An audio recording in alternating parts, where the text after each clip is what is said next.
Hello, Virudhachalam நீதிமன்ற சமூகத்திற்கு வணக்கம்.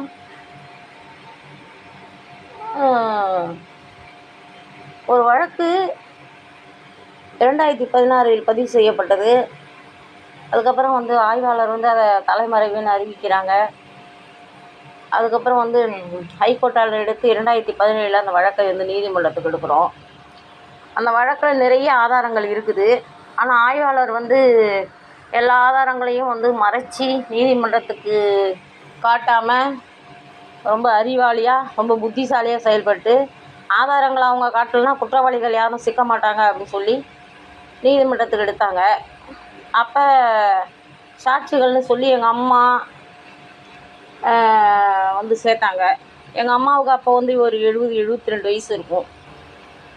அப்பயும் நான் எங்கள் அம்மா சாட்சியாக வருவாங்கன்னு எங்கள் அம்மா சொல்லலை, எனக்கு எதுவும் தெரியாதுன்னு சொல்லிட்டாங்க. ஆனால் ஆய்வாளர் வேண்டுமென்றே எங்கள் அம்மாவை விட்டால் நான் கேஸை வாபஸ் வாங்கிடுவேன் அப்படின்ற ஒரு நினப்பில் அவங்க பண்ணாங்க. சரி, அதுவும் முடிஞ்சு போச்சுன்னு சொன்னால் இப்போ அவங்களுக்கு 80 வயசு ஆகுது. அவங்க ரொம்ப பாதிக்கப்பட்டிருக்காங்க. நீங்களே பாருங்கள்.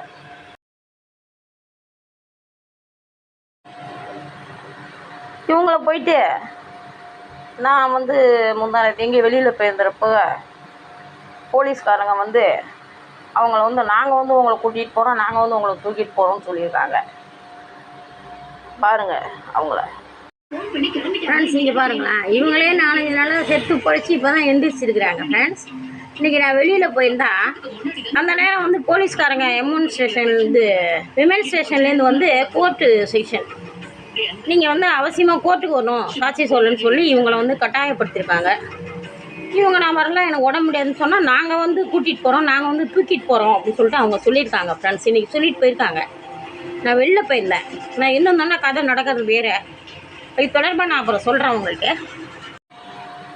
அதாவது இப்போ சாட்சியம் அப்படிங்கிறது அவர்கள் விரும்பி அளித்தால் மட்டும்தான் சாட்சியம்.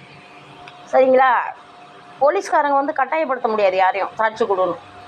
அதுவும் அவங்க 80 வயசு, அவங்க முதுமை நோய், மறதி நோய், அவங்களுக்கு அவங்க வாழ்க்கையை வாழறதுக்கே சிரமப்பட்டுட்டு வாழ்ந்துட்டுருக்காங்க. அவங்கள்ட்ட போயிட்டு போலீஸ்காரங்க அதுவும் வீட்டில் யாரும் இல்லாத டைமில் நீங்கள் வாங்க நாங்கள் உங்களை கூட்டிகிட்டு போகிறோம்னு சொல்லிட்டு எப்படி கூப்பிடலாம்? இது விருதாசலம் நீதிமன்றம் ஜட்ஜி இந்த அம்மாவை ஆஜர்படுத்தியே தீர்வுன்னு எழுதியிருக்காங்களாம். அது எந்த ஜட்ஜின்னு தெரில, JM 1ல்.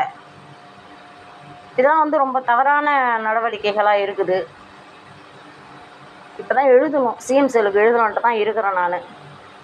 அதே கண்காணிப்புத்துறைக்கு எழுதுனா அவங்க இதை அந்த கேஸ் டீட்டெயில்ஸை பிரமாண பத்திரமாக தாக்கல் பண்ணுங்கள், நாங்கள் சென்னை நீதிமன்றம் விசாரிக்கிறோம்னு சொல்லிட்டு கண்காணிப்புத்துறையில் சொல்லியிருக்காங்க.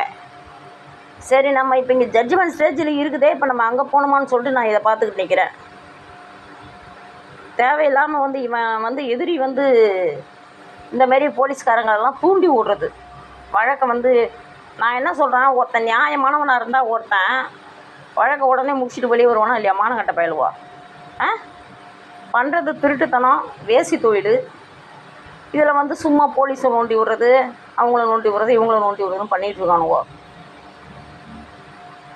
பார்ப்போம் இன்னும் எத்தனை வருஷத்தில் இந்த வழக்கு ஜட்ஜ்மெண்ட் ஆகுதுன்னு பார்க்கலாம். விருதாசலம் நீதிமன்றம் பொதுவாகவே ரொம்ப ஒஸ்ட்டுங்க. தமிழ்நாட்டிலே விருதாசலம் நீதிமன்றம் தான் ரொம்ப ஒஸ்ட்டு. போலீஸ் ரொம்ப ஒஸ்ட்டு. போலீஸ் ஒஸ்ட்டு நீதிமன்றம்னு சொன்னாக்கா அது விருதாசலம் தான். கடலூர் மாவட்டம் விருதாசலம் தான். ஒரு கேஸ் ஒரு பெண்ணுக்கு எதிரான ஒன்றும் இல்லை, இந்த கோயம்புத்தூர் பாலியல் வழக்கு 6 வருஷத்தில் ஜட்ஜ்மெண்ட் கொடுத்துட்டாங்க.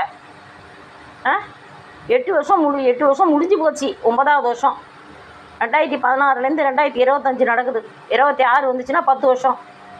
ஒரு அறிவு வேணாம், ஒரு பெண்ணுக்கு எதிரான வழக்கு இப்போ ஜட்ஜ்மெண்ட் கொடுக்கணும்னு ஒரு அறிவு இருக்காது. அடுத்தவங்க வாழ்க்கை அழிஞ்சு போயிடுச்சான்னு பார்க்கணும்.